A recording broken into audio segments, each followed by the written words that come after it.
Hello. Today we're going to walk through a brief 10-minute protocol building using the digital twin pages of the Aristotle Plus.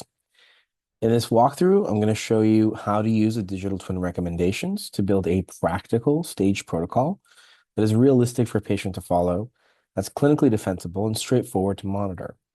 I'm going to use the Aristotle Plus sample report dated January 13th, 2026 as the reference. So the goal is not to implement all 10 recommendations at once. The goal is to use the report structure to make 3 decisions very quickly.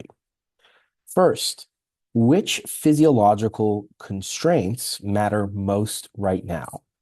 Second, which interventions are both high impact and feasible for the specific patient?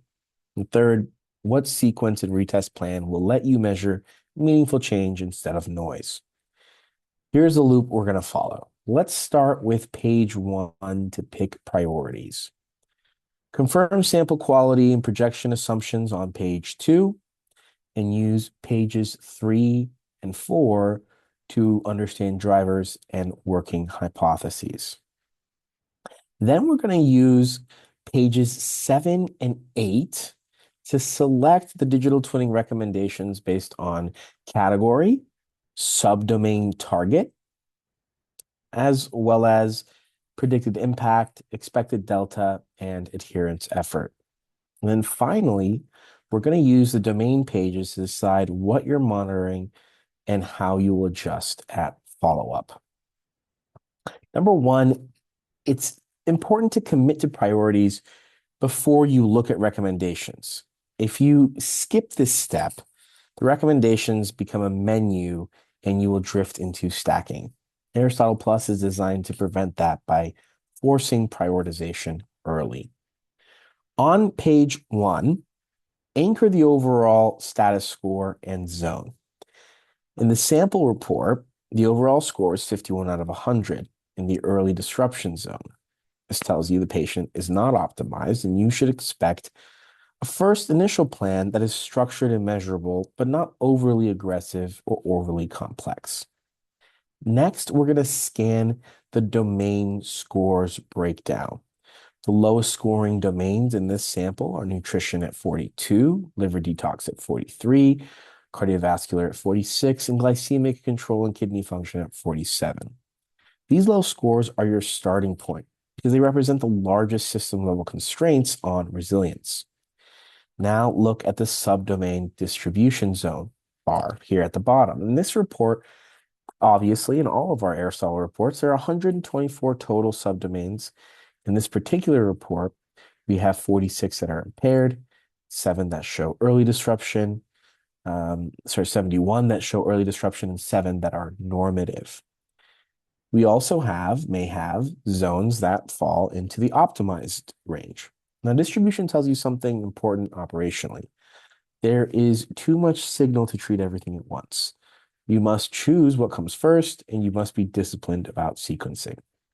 At this point, you should commit to one primary initial focus and one secondary focus. In this sample, a reasonable phase 1 emphasis is nutrition and liver detox because they're the lowest scores and they often constrain downstream function. You can decide whether cardiometabolic or glycemic become your secondary focuses based on the patient's symptoms and risk profile. Second, you're going to verify that you have enough signal to act. Move to page 2 and confirm sample quality and context. In this sample, the sample quality score is 81 out of 100, labeled incomplete, and the report indicates the sample is acceptable with minor limitations. This is not a reason to do nothing, but it is a reason to avoid overspecific interpretation of borderline signals. The correct stance is act on coherent, high leverage patterns and focus on initial foundational and high confidence interventions. Also confirm the context chips. Fasting is yes, coverage is 296 out of 296, QC flags are none, circadian is in the morning between 7 and 9, and exertion is none in the prior 12 hours. And this is the kind of context that reduces confounding risk for key metabolic flexibility and fuel utilization signals. Finally, look at this historical and projected trajectories box. The report displays a 26-week projection, indicates a projected score of 56 based on digital twin modeling. Keep this in mind because it comes your default reset horizon and it anchors expectations. Next, we want to understand what is driving the priorities. Before you pick recommendations, confirm you understand what is driving the low domains. On page 3, we show the top contributors for the top 4 domains: nutrition, liver detox, cardiovascular, and glycemic control, depending on the patient. The report explains that these are weighted contribution scores, not raw concentrations, and that larger bars indicate greater impact on the domain's overall score. Your goal is to look for repeat drivers across domains or for clusters that support a coherent metabolic narrative. Then go to page 4, top 5 metabolic patterns. This page converts the report into working hypotheses. In the sample, the pattern includes nutrition and micronutrient repletion, liver detox and conjugation capacity, cardiovascular and perfusion dynamics, glucose regulation and insulin sensitivity, and kidney filtration and resilience. This is the bridge into the digital twin. When you later see a recommendation targeting methylation, glutathione conjugation, glycine or taurine conjugation, microbiome toxin burden, or fatty acid oxidation, you will understand exactly why it surfaced and which pattern it is serving. Use the top 3 priority interventions as initial anchors. Page 5 presents the top 3 priority interventions deliberately split by category: diet, lifestyle, and supplement. In this sample report, those are an increase in omega-3 intake via fatty fish, an increase in hydration and reduced sodium intake, and methylated B-complex supplementation. These are not random. They are typically chosen because they are broadly beneficial, relatively low risk, and tend to improve the system capacity that makes more targeted interventions work better. You should treat them as initial anchors unless there is a patient-specific reason not to. And note something useful operationally. These 3 interventions also appear in the digital twin top 10 list, which is a built-in coherence check. In this sample, omega-3 is number 1, methylated B-complex is number 3, and hydration and sodium reduction is number 6. That alignment is what you want. It means the report's quick start plan and simulation-informed plan are reinforcing the same priorities. Now, in the digital twin section, we can pick recommendations intentionally. Pages 7 and 8 contain the digital twin personalized interventions list ranked from number 1 to number 10. Before you read any individual recommendation, read the header. In the sample report, it states projected improvements at retest is 4.3 positive points from 51 to 56. So the total analyzed subdomains are also 124, and the top 10 protocol satisfies mandatory coverage constraints with high-impact interventions targeting key metabolic pathways. There are 2 practical implications here. First, the protocol is designed to cover the flagged subdomain so you are not left guessing whether you missed a key constraint. The report explicitly states that coverage ensures 1 recommendation for every flagged subdomain. Second, the goal is not to implement 10 interventions immediately. The goal is to use this ranked list as an evidence-informed prioritization engine. Now we're going to focus on how to read each recommendation card and how each recommendation gives you 5 operational inputs. We have category: diet, supplement, and lifestyle. Target subdomain and its status. For example, fatty acid import and beta oxidation, impaired. Predicted impact percentage. Expected delta, shown as delta over 6 months, and adherence effort estimation, shown as a small visual indicator on the card. The way to use this is to pick the smallest set of recommendations that accomplishes 3 goals: high predicted impact on the most impaired subdomains, coverage of the key bottleneck subdomains that define the patient's pattern, and a combined adherence effort that the patient can actually execute for 8 to 26 weeks. In other words, impact, coverage, and feasibility. Next, a discipline selection method for initial protocol design. We should mention here that it should be a method that works consistently in practice. So the first step is to start with the highest impact diet recommendation. Diet interventions tend to have the highest leverage and the lowest pill burden. In this sample, the top two diet recommendations are number one, an increase in omega-3 fatty acid intake via fatty fish, targeting fatty acid import and beta oxidation, which is paired with an impact percentage of 68% and a delta of plus 12 points at 6 months. Number two, we're going to increase dietary fiber and polyphenols, targeting microbiome-derived phenolic and indolic burden, which is also impaired subdomain in this patient, with an impact of 50% and a delta of plus 12 points at 6 months. Practical initial baseline would include both if the patient can execute them. Together, they directly support two of the sample report's top metabolic patterns: nutrition and micronutrient repletion, and liver detoxification and conjugation capacity, seen here. This is often constrained also by gut-derived toxin load. If the patient cannot execute both, choose the one most aligned to their symptom narrative. For example, if the patient's dominant problems, energy and metabolic inflexibility, omega-3 and beta oxidation support is the more direct starting bet. The patient's dominant problem includes GI symptoms and stool irregularity or suspected dysbiosis. Fiber and polyphenols often become the first bet. The next step, step two, is to add the highest impact core supplement that supports multiple patterns. In the sample report, the top supplement recommendations are number three, methylated B complex, targeting methylation and one carbon detox capacity, which is impaired, impact of 46% and a delta of 15 points at 6 months. Number four, we have NAC targeting glutathione conjugation and redox reserve, which is also impaired, an impact of 43% and a delta of 15 points. And number five, glutamine. L-glutamine targeting the urea cycle and ammonia clearance, which is also impaired, impact percentage of 39% and a delta of also 15 points. For the initial phase, you rarely need to start with all three. Choose one or two based on the report's patterns and the patient's tolerance. If the report emphasizes methylation and detox capacity and the patient has a strong capacity deficit, the B complex is a natural initial supplement anchor. If oxidative stress and conjugation reserve are dominant, NAC can be justified early, particularly when it aligns with the liver detox domain's impaired glutathione-related subdomain. In the sample report, glutathione conjugation and redox reserve is explicitly impaired in the liver detox domain, and NAC is directly mapped to it. If nitrogen handling and ammonia clearance are central, L-glutamine can be justified in the sample report. Urea cycle and ammonia clearance is an impaired liver detox subdomain, and kidney resilience is also a top pattern. The next step is to add the one highest impact lifestyle recommendation that reduces downstream noise.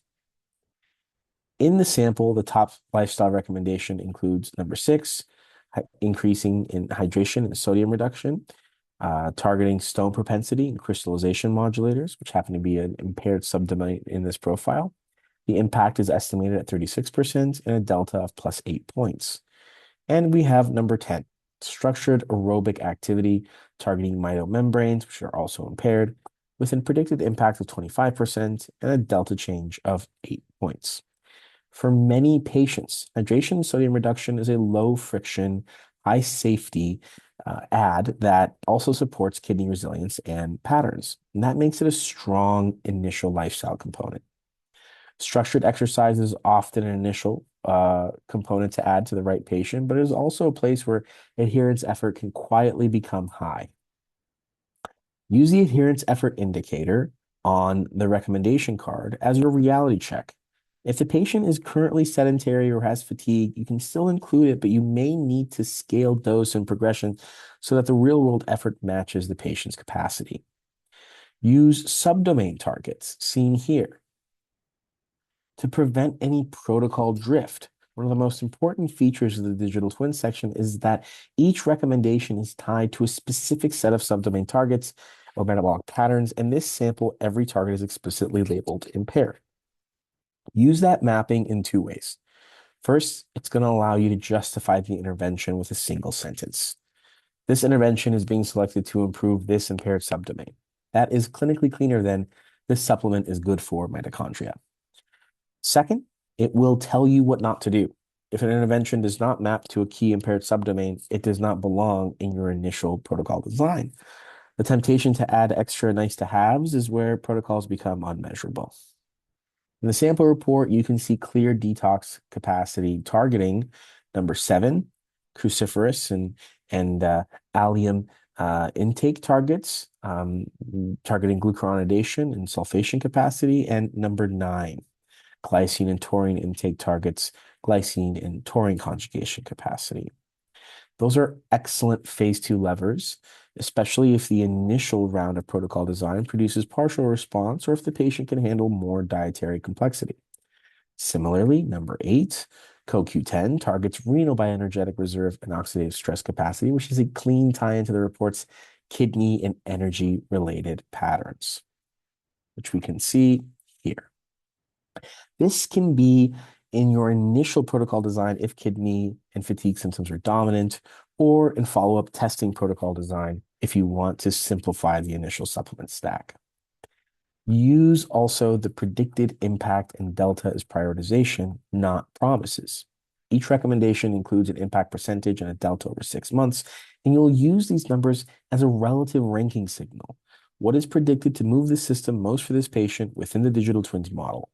Do not use them as a guarantee of outcomes.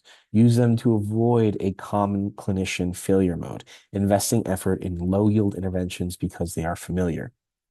In this example, omega-3 has the highest predicted impact, followed by fiber and polyphenols, followed by B-complex and NAC, and that ordering should matter in how you allocate patient effort.